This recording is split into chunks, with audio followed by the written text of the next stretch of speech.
Hello everyone and welcome back to our channel. After 2 months of lockdown, we are back on a ground with a new bike, and this time it is the baby NS, the NS125. Special thanks to Sai Service Wakdewadi for providing us this bike for this review. And don't worry, because they are keeping your safety in mind and following all the guidelines issued by the government. They are checking your temperature as well as sanitizing the bikes. You can visit their dealership for best offers on Bajaj and KTM products. And if you are new to our channel, don't forget to hit the subscribe button and ring that bell so you never miss out any content from Rev Explorers. We are also present on Instagram. This is our Instagram handle. Go ahead and check out our page and follow us there as well. Now let's begin with the review of the NS125 BS6 2021 edition.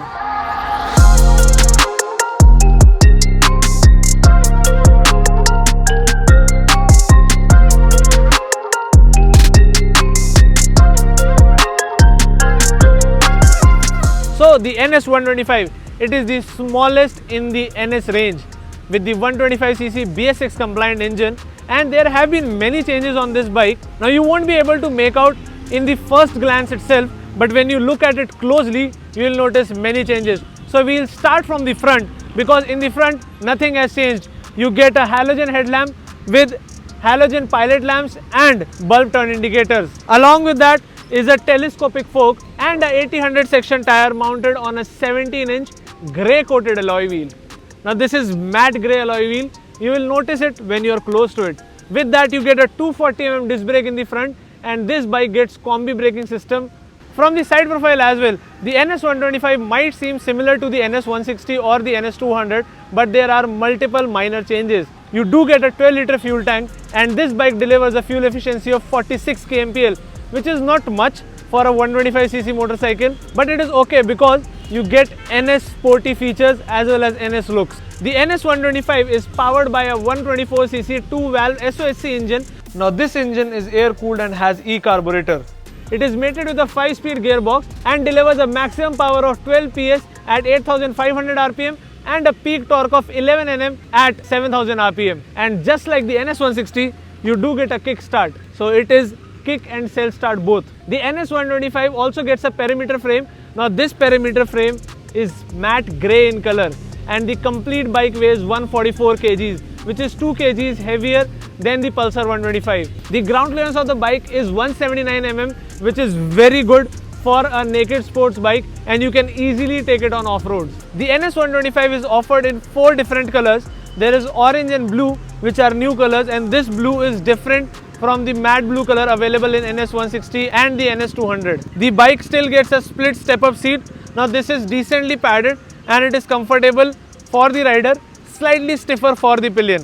Assisting to its sporty profile is the same Nitrox charged monoshock suspension, which is 7-step adjustable, and then just like the NS200 and the NS160, you get an underbelly exhaust. Let's check out how it sounds.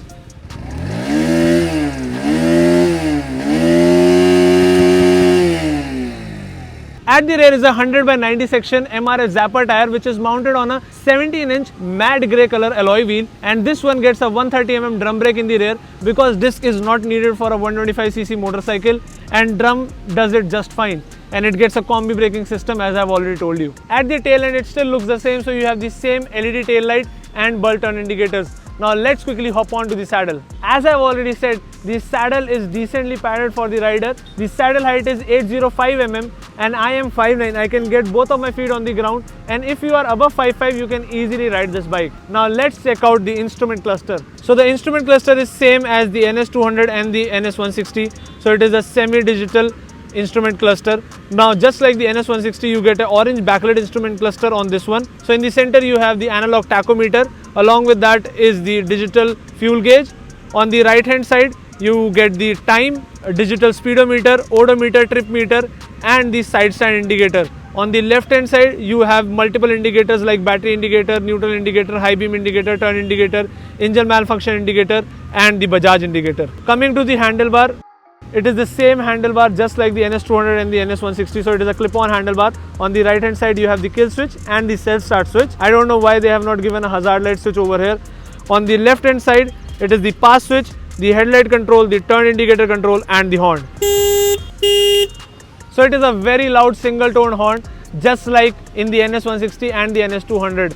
Now it is okay in NS125, but I still feel it is masculine, so get a dual tone horn fitted. Before we go on a ride, I would like to tell you that these mirrors are the same from the NS200 and the NS160, so they are good enough, but I feel they should be slightly more stylish to suit the NS profile. Now let's take the NS125 on the city roads of Pune and see how it performs. And before you go on a ride, don't forget to wear your helmet and follow all road safety rules and ride safe in this monsoon season.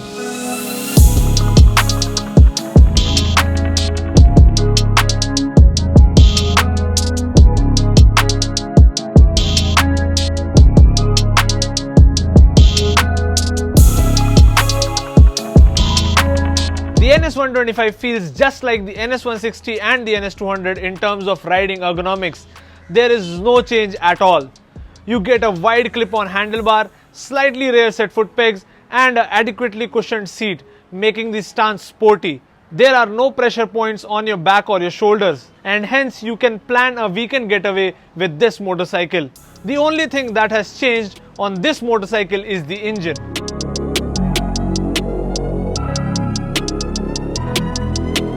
This motorcycle gets a 125cc e-carbureted engine just like we get on the Pulsar 125. The motor is refined and smooth, has a good low-end punch and a powerful mid-range considering it is a 125cc motorcycle. The top end is okayish, although the motorcycle gets really vocal above 8000 RPM. So you do get a good exhaust note, but with that, the buzziness also creeps in on the foot pegs and the handlebar. It's not that annoying, but it is present. Pulsar 125 is comparatively smoother in top range, however it loses some performance figures. The pull is good and the bike responds well to the throttle inputs. This bike does decent speeds for city as well as highway cruising. For a 125cc engine, I feel this is good. However, it is nowhere close to the Duke 125, but it's the same story when it comes to the price tag.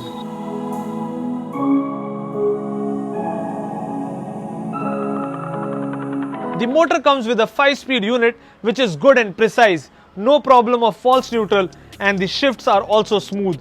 With that, the clutch is also on a lighter side, which makes it a city-friendly motorcycle. I feel that the clutch is lighter than the elder 160 and the 200. So that means in bumper-to-bumper traffic you can easily shift and the clutch won't be a trouble for you.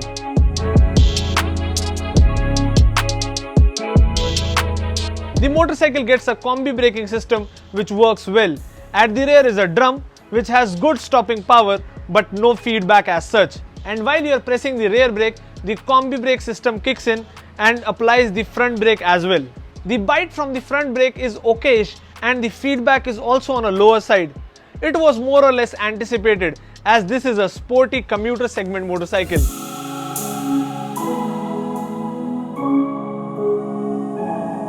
Take a guess, how are the suspensions? If you picked stiff, you were right, as this belongs to the NS family, and to keep the sportiness alive, the stiffness needs to be maintained. They offer good feedback, and this is the part where the NS125 shines in the 125cc segment. Its handling.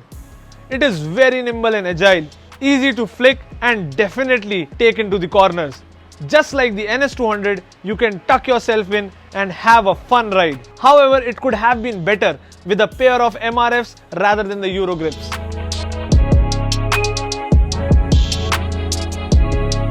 There are no complaints in terms of build and finish of this motorcycle, as it is the same from the NS200. If not in India, this bike will be a success in European market for the beginners, and just like the Duke 125, now you can opt for NS125 if you are a new rider or if you want NS looks below 1 lakh price tag.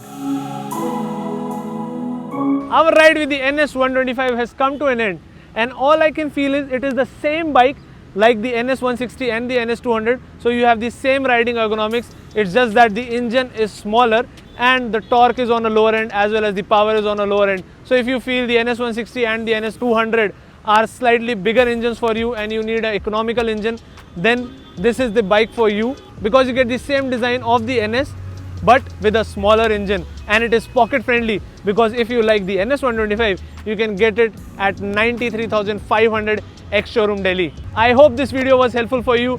Do give it a thumbs up, and if you are new to our channel, don't forget to hit the subscribe button and ring that bell so you never miss out any update from Rev Explorers. If you still have any doubts or any queries, you can leave it in the comment section below or directly get in touch with us on our Instagram page. The handle will be right over here. And I will tell you that this is a new jacket. We have got a new riding gear set and we are going to do a review soon. So stay tuned to our channel. We'll see you again in the next video. Till that time, stay home, stay safe. Bye bye.